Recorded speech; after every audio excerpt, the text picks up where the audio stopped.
Because work is hectic and stressful. So YouTube for me is fun. Parang nawala. Ayun. Ayun, YouTube for me is fun. So it's not, it doesn't take a lot of effort. I find it very therapeutic. I find it very enjoyable. I look forward to unboxing stuff. I look forward to sharing what I know. And at the very end of the day, it goes back to my core. Kasi ang core ko kasi ang purpose ko, I'm all about like empowering Filipinos through digital. If I were to sum up like a mission statement, for me, yun. Kaya okay ako sa telco kasi I get to work with the company that builds the infrastructure of digital in the Philippines. The Philippines is predominantly a consumer market, not a creator market. So there's a lot of opportunities for people who can be creators because they can actually monetize. In my experience, in my research, is the work that you put in prior to making the video than actually shooting the video. It's better to start from a point of expertise and passion than just sharing what's happening to you every day. Kasi the only people who will care what you do every day would be the people who love you. Has it ever come to a point because you've made so many videos already na nagkaroon ka naman ng basher, hater, bakit mo Dami. ito ginagawa? Talaga? Dami yung bashers. Okay, so what about what? Eh, kung tungkol saan. Tungkol sa sapatos, tungkol sa style ko, Okay. tungkol sa wala daw ako history sa shoes. Ayo, okay. So how do you deal with it? What do you do? Kinaglawas lalo ko silang pinupoke para mag-comment sila ng mag-comment para mataas yung engagement. Kasi pag nakikita ng YouTube mataas yung engagement, mas Okay. magva-viral ka. Okay. So, ayun yung paborito ko eh. Kasi a positive comment, ang pwede mo lang i-reply sa kanila, thank you. Hindi na sila magre-reply ulit eh. Eh mataas yung points pag multiple replies. Okay. So pag may nag-bash ng sobrang lala, doon ako nag-enjoy. Kasi pwede ko lang siya i-lead on. Reply siya ng reply. Tumataas sobrang engagement score ng video, mas nagva-viral. So akala niya siya yung nananalo. Pero in truth, I am drawing as much engagement juice that I can Okay. from them. Ako, you start with figuring out a high-paying skill that you can monetize during the evening. So don't go for low-paying skills, tas yun yung i-hustle mo. Kasi napaka-pointless naman nun, di ba? So find the high-paying skills.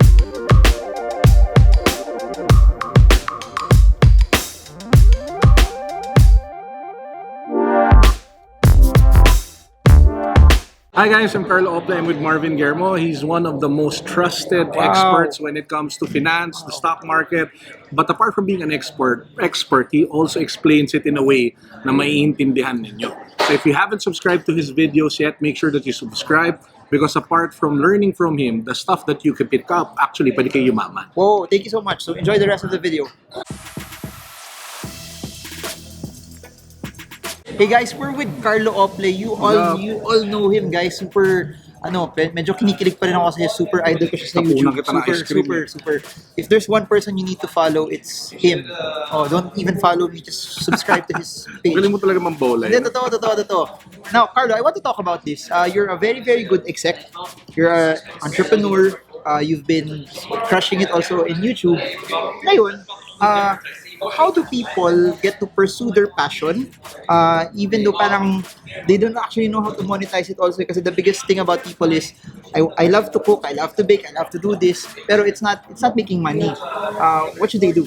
Well, two things. Number one, so I have a basic principle which I talk about a lot, yung 7 to 1. Okay. So 8 a.m. to 5 p.m., that's where you do your career, you go to your job, whatever it is that you do to be able to pay the bills. And then 7 p.m. to 1 a.m., that's where you work on whatever the dream job is. Okay.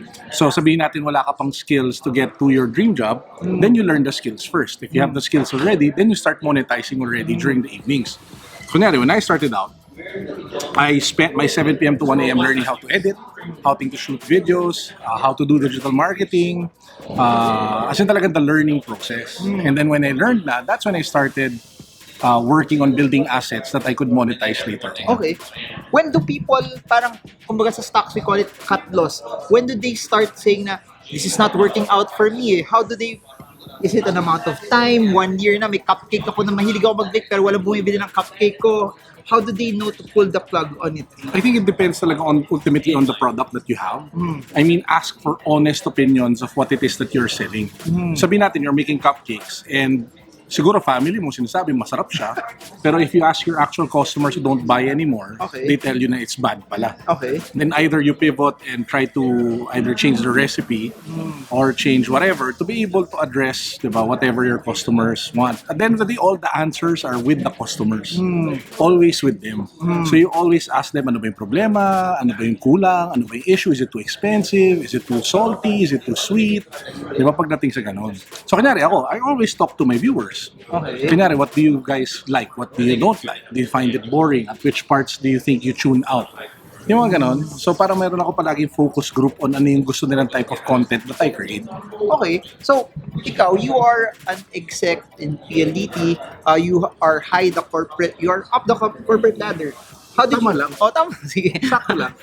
But why did you go into YouTube pa? Is it, what pushed you to do this? A lot of people who are doing what you're doing, parang, bakit ba, busy na yung trabaho ko, this is hectic, stressful na, why do I have to do this? And what led you to go into it also? Exactly what you said. Because work is hectic and stressful. So YouTube for me is fun. Parang nawala. Ayun. Meron yan. Ayun, YouTube for me is fun.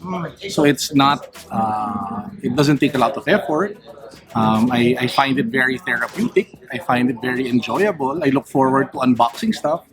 I look forward to sharing what I know. And at the very end of the day, it goes back to my core. Kasi ang core ko kasi yung purpose ko, I'm all about like empowering Filipinos through digital. If I were to sum up like a mission statement, for me, yun yun. Kaya okay ako sa telco kasi I get to work with the company that builds the infrastructure of digital in the Philippines. At the same time, I get to do YouTube so I know what to teach. Okay. So I know what to tell people, either kung gusto nila mag-YouTube, gusto nila mag-e-commerce, gusto nila mag-digital marketing, I'm able to share what I've learned. Kasi I can only teach something that I've done. Hindi ako yung type na pag nabasa ako ng libro, I can regurgitate.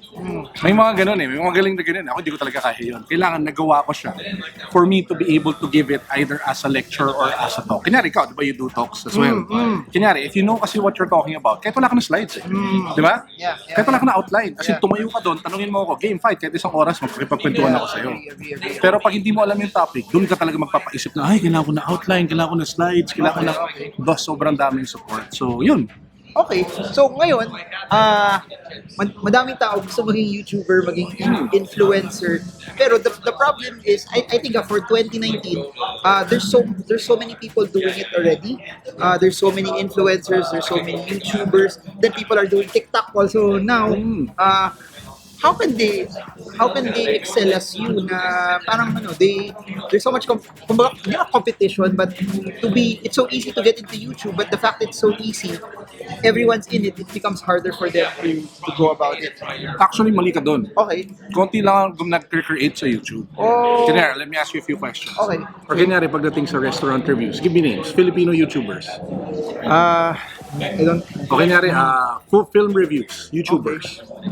Wala. Netflix reviews, Okay. YouTubers. Okay. Or kunyari, ano ba? Dami, halos car reviews na YouTube. Wala rin. Dami. Wala talaga. Male fashion YouTubers sila. Wala.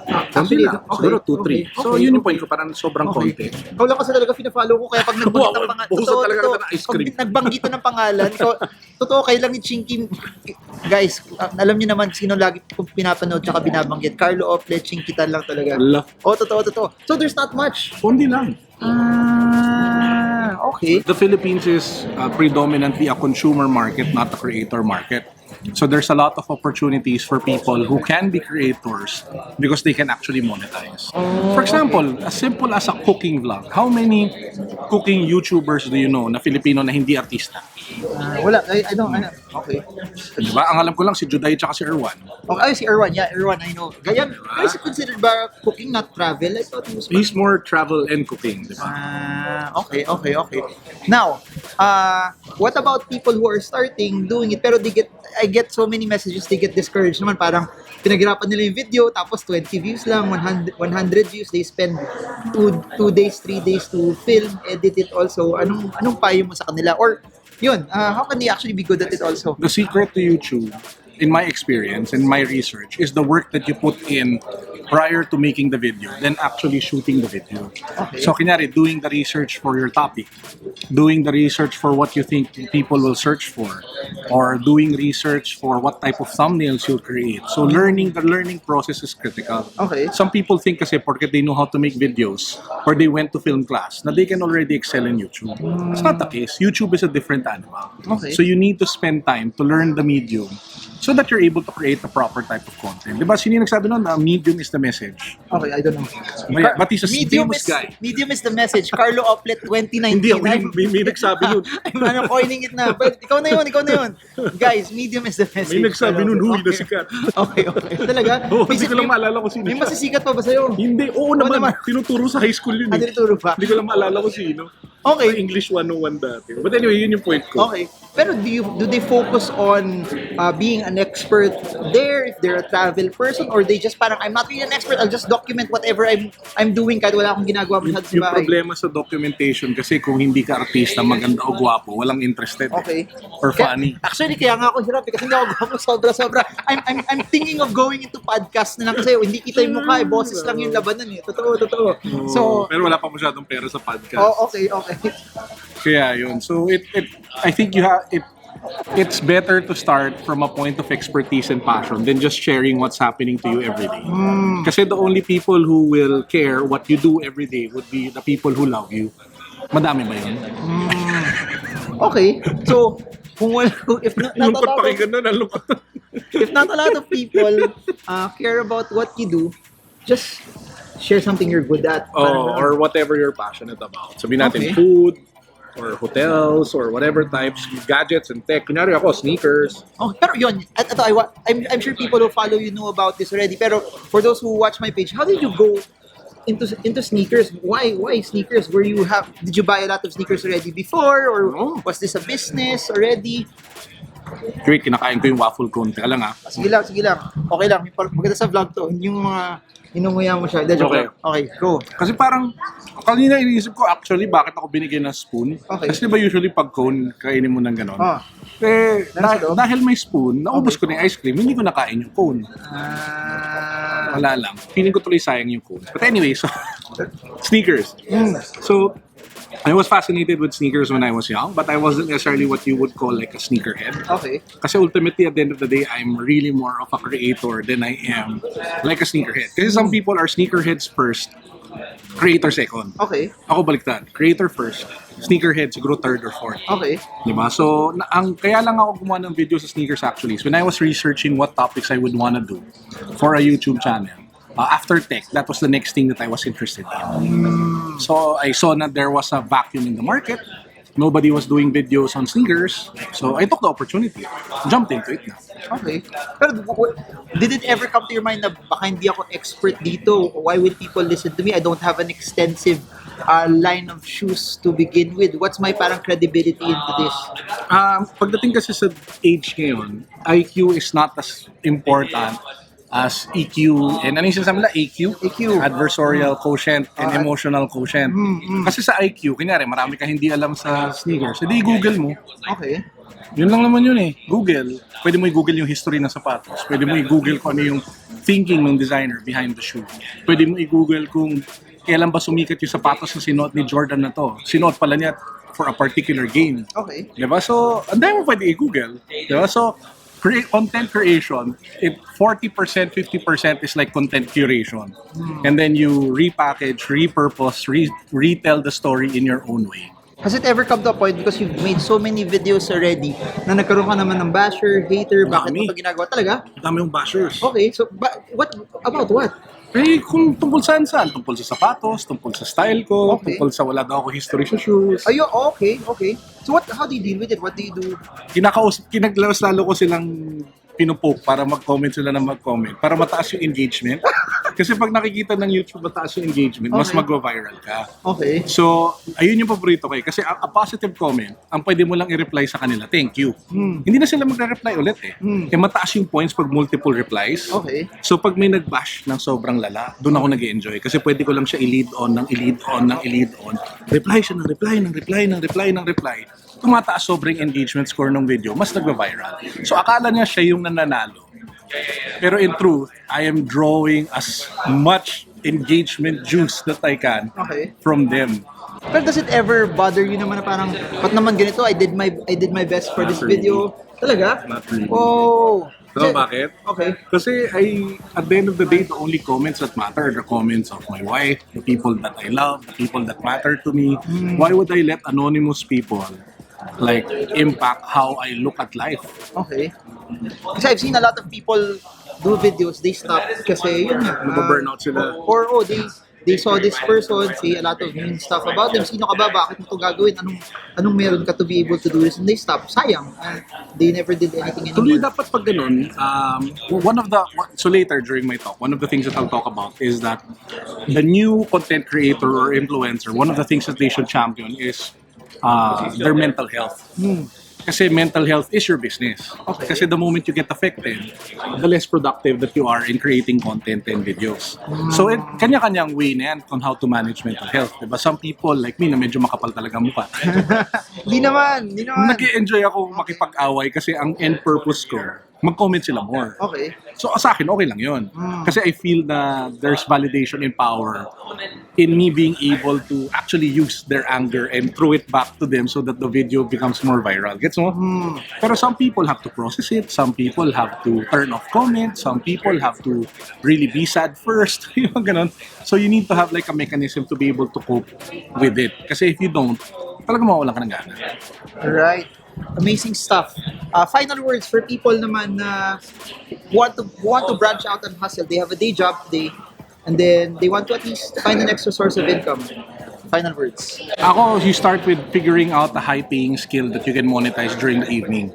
So don't go for low-paying skills, tas yun yung i-hustle mo kasi napaka-pointless naman nun, di ba? So find the high-paying skills. What are high-paying skills today? There's writing, there's anything creative, design, user experience, sabihin natin SEO, SEM, ang dami talaga YouTube, videos. So find a particular like side hustle that pays high. Tapos during the evening, kung hindi mo pa masyadong gamay yun, you learn it. There's so many free courses out there. Skillshare is one of the best platforms ever. I'll send you the link. Baka pwede mo na lang ilagay sa ilalim. So I have a link that can give you guys 2 months free. 2-month free trial sa Skillshare. So there are so many classes there from social media marketing, photography, videography. Learn the basics. After you have the basics, then suggestion ko, try masterclass. Okay. Yung website na masterclass.com. Okay. And then you can learn so much more talaga from the pros. And you learn so many things that you wouldn't think you'd learn for some. Kaya bigyan ko example. So, in my previous videos, ang style ko, parang lang ako nagkukwento, medyo mababa boses, ganyan-ganyan. Tapos I watched the masterclass of Usher. Okay. Usher, yung sumasayaw. Singer, yeah. Galing. Tas ang, Yes, I didn't know that. yeah, tas ang point, one of his main points is that you perform for your audience. Ibig sabihin nun, if it's a big stadium, you can feed off the energy. Pwede ka pwede ka magwala, pwede ka sumigaw. Tapos if it's a small audience, you can be intimate. Pwede ka makipagkwentuhan, pwede ka mag-acoustic, pwede mong bagalan, pwede kang mas may liberty maglaro sa riffs tsaka sa runs. Okay. Tapos sinabi niya, what if you're performing for people online? Sabi niya, you need to be able to realize na you're performing for people watching on a small screen, maraming notifications, mahina yung volume. So pag ganun daw, high energy and talagang medyo talaga mas gumagalaw, as if you're trying to put your hand through the screen to pull them, listen to me.